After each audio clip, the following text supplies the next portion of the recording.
Dis weer my voorreg vanoggend om ons 'n bietjie saam met julle te kyk en net om gesels. So 'n bietjie dit wat op my hart is met julle te deel en regtig te vertrou dat die Heilige Gees 'n belegging gaan maak dat die Heilige Gees woorde met gewone woorde met gewone mense gaan gebruik om inspraak te lewer in jou gees, diep in jou mens in jou verhouding met die Here. En dit is my gebed, is my verwagting vanoggend dat die Here my sal gebruik. Spite van die feit dat ek kom met my gebrokenheid en my menslikheid sukkel, dat die Here my sal gebruik om 'n belegging te maak. Jou iets te sê wat jy nodig het om te hoor. Baie dankie dat julle ingeskakel het. Baie dankie dat julle luister. En dit is wonderlike voorreg om net te kan deel. Dit wat in my gedagtes aan die gang is. Net ons teologie studeer het in 90 jaar was die rektor van die Agnes Theologiese College, Professor Jan Hatten. En hy was baie lief om die volgende te sê, weet jy die woord dat hy sê, God het 'n saak. Daar is 'n saak, daar is iets groot, daar is iets groter. Die Here is nie net toevallig nie. En ek het oor gewonder, weet die week daaraan gedink. En ek wil hierdie vraag vir jou vra. Is jy bewus van die feit dat jou lewe, jou geboorte, jou menswees nie bloot 'n toevallige deel van 'n sameloop van omstandighede is.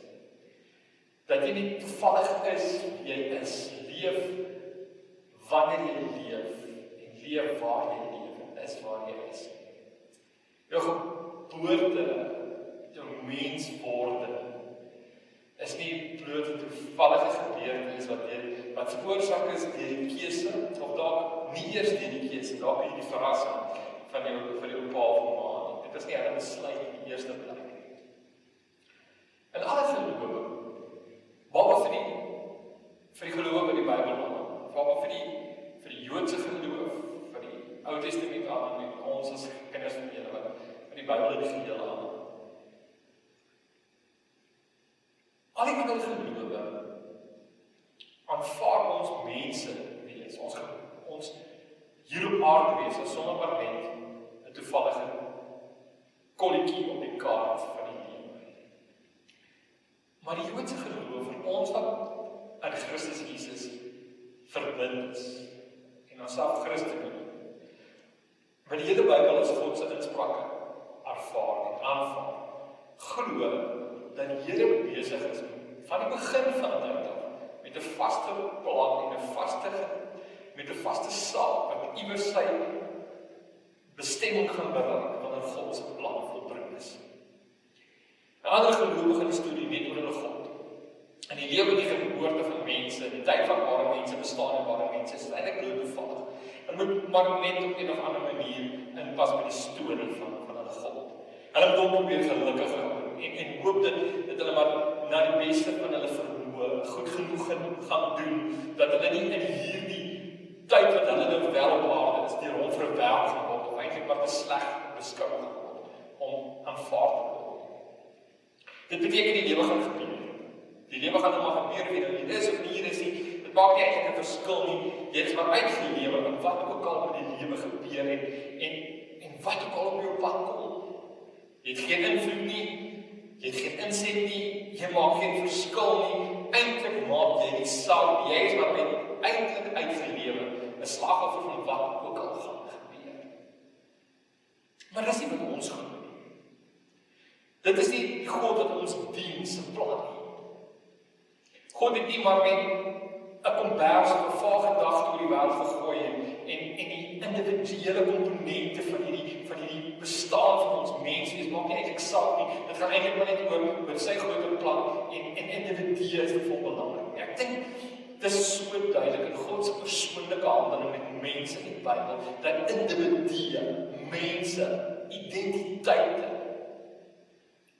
Ek en jy enkele dat ons betrokkenheid en ons deel van God se plan, dat dit vir hom saak maak. Hy is betrokke en hy is iewers hier op pad. En in hierdie ewige, eislike, ondenkbare groot plan is jou naam opgeteken. Is daar 'n hoofstuk wat oor jou handel. En in hierdie gedeelte wat vir hom belangrik is, het hy iets in gedagte vir jou lewe. Jy is nie uitgelewer in die seisoen van die lewe of 'n slagoffer aan dit in die lewe maar inhou nie. Daar's niks toevallig in jou lewe nie. Jou menswees is deel van 'n ewige plan wat God in werking gestel het en van die begin af geweet het jy deel van gaan wees. Ons lees dit hier in Jeremia. Lees Jeremia 1 van vers 5. Hy sê voordat ek jou in jou moederskoot gevorm het, het ek jou geken. Voordat jy gebore is, het ek jou aan my gewy en jou as 'n profeet vir die nasies aangestel. Ag Here, my God, het ek geantwoord. Ek kan nie goed praat nie. Ek is nog nie donk. Wat maak my lewe nou eintlik saak? Sê Jeremia. Dit sê die Here vir hom. Jy moet nie sê ek is te jong nie. Jy moet gaan na wie ek jou ook al stuur en alles wat ek jou beveel, moet jy sê. Moenie vir hulle bang wees nie, want ek is by jou. Ek sê jou nie. Dit is wat die Here gesê het. Hy het sy hand uitgesteek en my mond aangeraak met my gesê, ek het nou my woorde in jou mond gelê. Kyk, ek stel die vandag aan vir die nasies en vir koninkryke, om af te breek en uit te roei, te vernietig en plat te slaan, te bou en te vestig. Net 'n gewone man, Jeremia.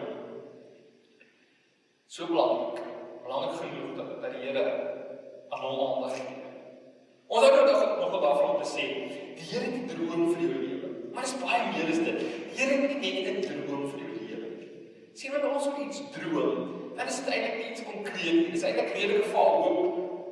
Ek wil graag iets moet gebeur, maar ek glad nie idee wat gaan gebeur, hoe die uitkoms gaan uitspeel nie, ek moet nou maar. Dit speel uit. Die Here droom nie net oor jou lewe nie. Hy het 'n ewige plan. Hy het 'n ewige plan en hierdie groot plan is jou naam opgeteken. En ek wil net ook kyk en vir jou sê, het jy 'n rol om te speel. Miskien in jou linkerkant sit jou vrou of jou kinders, of iemand saam met jy wil kyk. En elkeen van julle is deel van God se ewige, eislike plan. Die grootste doel van jou lewe, die belangrikste besluit wat jy kan neem, die omvangrykste keuse wat jy kan maak, is om jou lewe te gee aan hierdie ewige plan van die Here. Om in te koop. Daar's geen groot ontdekking wat jy ooit sal maak as dit. Die grootste en by verre die belangrikste ontdekking wat jy in jou lewe gaan maak. Die saak wat jy behoort en moet persoon, bo alles, is dit. Wat is my roeping? Wat is my rol in God se ewige groot plan met hierdie wêreld? Hoekom is my naam neergeskryf? Hoekom is daar 'n hoofstuk oor my naam? Wat is die rol in die plan van die Here vir hierdie wêreld? Wat is my rol in die plan van die Here vir hierdie wêreld doen? Jy sien wat roeping is deel van elke gelowige se DNA. Geneties is dit deel van wie jy is. As jy nie jou roeping ontdek nie, dan is jy besig om die genetiese karakter van jou verhouding, van jou menswees eintlik te mis. Dit is 'n integraal deel van wie jy behoort te wees en dit is die grootste rede waarom jy hier is. Wat gaan jy doen en hoe gaan jy jou rol in verhouding met die lewende God wat jou in hierdie verhouding indruk, hoe gaan jy jou rol vertolk in hierdie groter plan as deel van 'n persoonlike verhouding met die Here? Ons talente, ons gawes, ons verstand, ons vermoë, alles wat ons het, alles wat ons ontvang het in hierdie lewe, staan direk in diens van ons roeping. Dit is direk gekoppel word in die rede. Van die feit dat die Here beginpunt vir hierdie wêreld het en 'n eindpunt in sy koninkryk en sy ewige koninkryk het. Hier is die meerderheid van die kerk. Hier is hoe die meerderheid van die kerk vandag lyk. 'n Groep mense wat bewus is van die Here, wat erken gee dat hy werklik is en ook vir mekaar sê dat ons hom nodig het. Maar ook 'n groep mense wat die lewe maar lewe en doen wat ons kies om te doen, en besluit te neem op grond van ons persoonlike behoeftes en ons eie persoonlike voorkeure, en in die verloop van ons lewens skep ons nou wel ruimte vir die Here om 'n rol te kom speel en om vir ons te kom gee, doen wat ons nodig het. En ons erken onsself en ons aanbid hom van tyd tot tyd, maar die verloop van ons lewe is in ons hande en ons skep 'n komponent waarby ons hom innooi. Maar die waarheid is die grootste bate, die grootste waarde, die kosbaarste gedeelte van jou lewe is nie jou gesin nie. Is nie jou finansiële sekuriteit nie. Is nie jou vermoë of jou gawes, jou sukses. Dit wat jy bereik in die lewe. Die grootste bate in jou lewe is dit. Hoe oop is jy? Die ontdekking of die besluit, die vraag wat jy jouself moet vra, hoe oop is jy vir God? Ons openheid vir hom. Hoe oop is ons dat die Here vir ons kan sê, wat hy vir ons wil sê? Ons kan roep en ons kan toelus, ons kan stuur, ons kan gebruik. Hoe oop is ons om alles in ons lewens te onderwerp, om regtig alles in ons lewens te onderwerp, en die feit dat ons deel is van 'n ewige plan, wat baie groter is as net die verloop van ons lewens, is net die storie van hoe suksesvol ek was, wat het ek by mekaar gemaak, hoe het ek daarin geslaag om my kinders groot te maak. Daar is 'n groter saak as selfs dit, die ontdekking van die feit dat jou lewe saak maak. Hoe jy op die Here reageer, dat dit saak maak. Jy is nie 'n slagoffer van sy seisoen nie. Partykeer gaan dit goed, partykeer gaan dit sleg. Wanneer dit sleg gaan, dan moet ons in die winterseisoen in ons lewe. Dan probeer ons maar net oorleef. En ons taak is dan eintlik maar net om te oorleef, totdat weer begin goed gaan, en dan moet ons dit begin goed, dan moet ons dit geniet, want dan is dit die somerseisoen, so wanneer die winterseisoen is, moet ek oorleef, en die somerseisoen is, moet ek dit geniet so sterk hard as wat ek kan.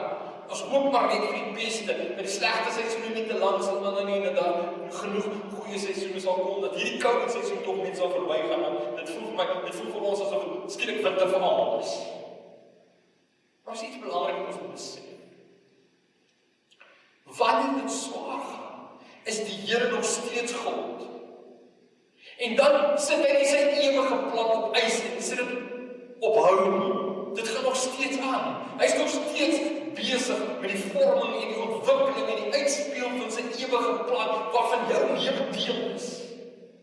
Wanneer dit goed gaan, is dit nie so dat jy net die voordele kan geniet tot jou eie voordeel kan gebruik nie. In hierdie tyd moet jy aanhou vra, Here, wat moet ek met hierdie tyd van my lewe doen? Want jou lewe, jou bestaan en jou menswees is deel. Jy wat jou naam en jou eiendom ook al is, jou menswees is deel van iets groter. Baie groter is die dorp waarin jy bly, die mense waarmee jy omring, die beroep wat jy beoefen, jou poging om in die lewe te oorleef. Jou lewe is deel van 'n goddelike plan. Ek wonder of jy daaraan gedink het, of onlangs aan gedink het, dat dit wat die Here al vir duisende jare in mekaar weef en meer besig is, en waarmee hy in die hele mensdom van die begin af op pad is, jou lewe is deel daarvan, en hy het 'n plan met dit. Jy lewe om die volgende rede is. Jy lewe om 'n persoonlike en intieme verhouding met die Here te hê. Jy lewe om jou hart en jou gedagtes oop te maak vir die Here, vir God.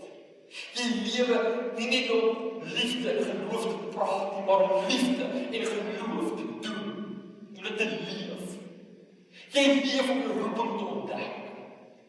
Jy lewe om ander mense in te nooi en te trek in die ontdekking van die Here se plan vir hulle lewens.